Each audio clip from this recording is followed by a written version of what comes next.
Ammar TV.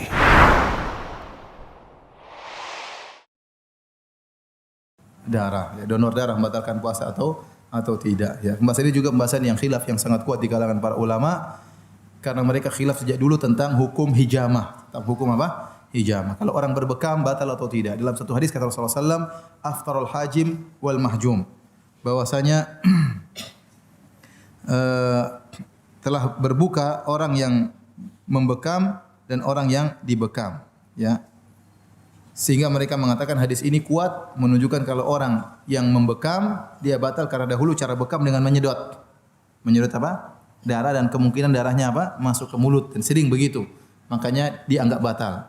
Adapun al-mahjum yang dibekam batal karena melemahkan. Karena dahulu kalau orang bekam ya pakai sayatan sehingga darah yang keluar sangat banyak.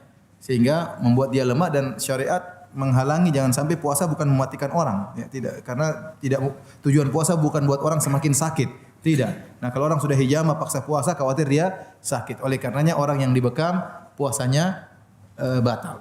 Puasanya batal. Ini pendapat sebagian ulama. Sebagian ulama mengatakan bahwasanya hadis itu mansukh. Karena dalam satu hadis Rasulullah SAW mengatakan, sahabat mengatakan, ihtajama Nabi sallallahu alaihi wasallam wa huwa shaim. Rasulullah SAW pernah berbekam dalam kondisi apa? Berpuasa, dan tidak disebutkan Nabi mengqadha puasanya tersebut. Ini menunjukkan puasa Nabi tidak batal. Sehingga khilaf mana yang duluan hadisnya, mana yang belakangan hadisnya. Tetapi kalau kita kembali kepada pendapat jumhur ulama, ya, maka kebanyakan ulama dan juga kebanyakan salaf menyatakan bahwasanya berhijamah tidak membatalkan puasa. Sebagaimana dalam hadis Sabit Al-Bunani, dia bertanya kepada Anas.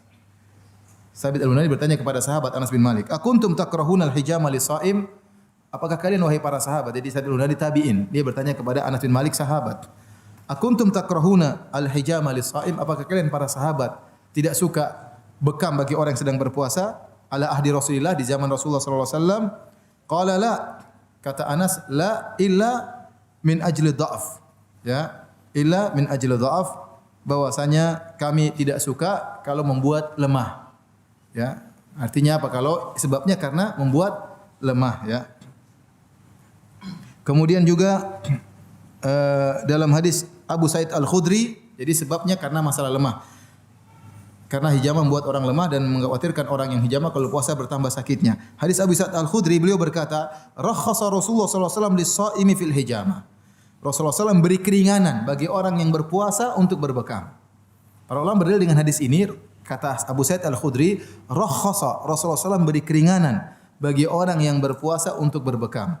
Hadis ini mengisyaratkan bahwasanya hukum asal berbekam bagi orang berpuasa, hukum asalnya tidak boleh. Kemudian datang keringanan. Paham? Saya ulangi, tatkala Abu Sa'id Al-Khudri berkata, rakhasa Rasulullah SAW lis-shaim fil hijamah. Rasulullah SAW beri keringanan bagi orang yang berpuasa untuk berbekam. Berarti menunjukkan hukum asalnya berbekam dilarang, kemudian diberi keringanan. Ini menguatkan bahwasanya memang asalnya berbekam membatalkan puasa, kemudian datang hadis yang memansukhkan, yang menunjukkan bahwasanya berbekam tidak membatalkan puasa. Kalau seandainya kita memilih pendapat jumhur salaf bahwasanya bekam tidak membatalkan puasa, ini berarti donor darah tidak membatalkan puasa, apalagi cuma periksa darah tidak membatalkan apa? Puasa, ya. Ya, apalagi sahabat dahulu banyak yang mereka berjihad dalam kondisi apa? Berdarah-berdarah, dan mereka tidak membatalkan puasa mereka, ya. Dan ini pendapat yang lebih kuat. Tapi kalau kita berpendapat sebagian ulama, di antaranya pendapat Ibnu Taimiyah rahimahullah, bahwasanya bekam membatalkan puasa, maka kita katakan donor darah membatalkan puasa. Karena diambil darahnya sangat apa? Sangat banyak. Orang pasti lemas, makanya disuruh makan kacang hijau, disuruh makan apa buat apa namanya? Supaya penambah darah. Adapun kalau cuma ngambil darah cuma sedikit, maka tidak membatalkan puasa karena tidak melemahkan. Bisa darah cuma ambil seberapa mililiter, itu tidak membatalkan puasa karena tidak melemahkan seseorang, ya. Ammar TV.